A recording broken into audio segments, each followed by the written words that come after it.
Sebelum nonton video yang satu ini, jangan lupa subscribe dan pencet lonceng agar tidak ketinggalan updatean baru dari IDX Channel.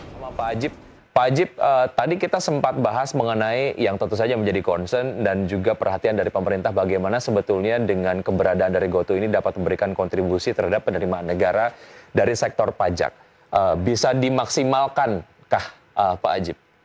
Ya, jadi begini Mas Wiki. Kalau kita melihat bahwa sistem pajak yang berlaku di Indonesia itu namanya self-assessment. Jadi orang itu melaporkan sendiri, jadi menghitung, membayar dan melaporkan sendiri kepada negara tentang berapa pajak yang dibayarkan. Dalam problem self-assessment adalah pemerintah harus mempunyai alat ukur seberapa tinggi dari tingkat kepatuhan wajib pajak membayar atau tax compliance. Dan ini yang menjadi kelemahan mendasar di government atau pemerintah kita, yaitu pemerintah tidak punya alat ukur efektif dan valid untuk mengukur tingkat kepatuhan wajib pajak. Dengan adanya GoTo seperti ini sebenarnya Mas Wiki, itu pemerintah bisa melakukan pengawasan satu pintu.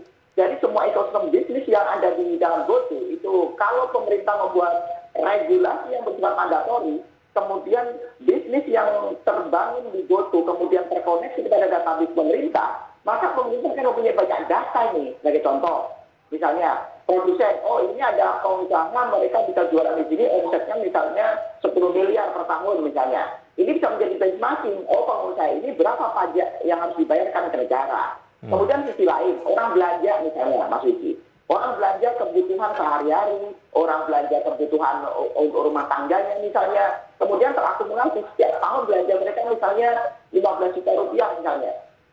Pemerintah kemudian akan menjadi benchmarking. Orang yang punya kemampuan belanja misalnya 15 juta rupiah hanya untuk kebutuhan sehari-hari, mereka pasti minimal misalnya punya penghasilan 50 juta atau 100 juta setahun misalnya. Sehingga kemudian pemerintah bisa mengukur apakah pelaporan pajak yang dibuat sebelumnya oleh para pelaku usaha, oleh para pembeli dan masyarakat yang terlibat dalam ekosistem bisnis GoTo ini mereka sudah betul atau belum. Nah, jadi sekali lagi GoTo dengan sistem digital platformnya itu bisa menjadi sebuah alat ukur ketika pemerintah bisa melakukan akses yang maksimal terhadap ekosistem bisnis yang terbangun di GoTo itu sendiri.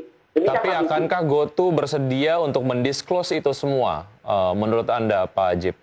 Nah, tentunya pemerintah harus memberikan regulasi yang bersifat mandatori, pada satu sisi memberikan insentif yang terbaik. Misalnya, banyak juga kemudahan-kemudahan, entah itu kemudahan bisnis maupun kemudahan perpajakan untuk bisnis GoTo-nya. Kemudian juga insentif itu bisa melekat kepada semua merchant dan semua partner bisnis yang terlibat dalam GoTo misalnya. Jadi pemerintah bisa satu sisi memberikan insentif-insentif terbaik yang menarik juga buat para pelaku usaha yang ada di ekosistem bisnis GoTo itu sendiri, Mas Wiki. Jadi pemerintah juga tidak serta-merta mewajibkan pada para pelaku usaha, tetapi juga memberikan insentif yang bersifat menjadi penyeimbang. Ketika mereka patuh pajaknya, apa hal positif yang bisa mereka dapatkan? Sebagai contoh misalnya, buat para pelaku usahanya, para UKM yang ada di GoTo, ketika mereka juga patuh pajaknya misalnya, mereka bisa mendapatkan akses pendanaan yang juga bunganya disetujui oleh pemerintah dalam bentuk KUR misalnya. Ini sebagai salah satu contoh yang pada poinnya ingin saya sampaikan adalah pemerintah ketika satu sisi memberikan sebuah regulasi bersifat mandatori yang menguntungkan buat pemerintah, satu sisi mereka juga memberikan insentif terbaik dan menarik buat para pelaku usaha. Entah para pelaku usaha menjadi partnernya GoTo atau bahkan dalam entitas untuk GoTo itu sendiri. Demikian Mas Widi. Ya, selain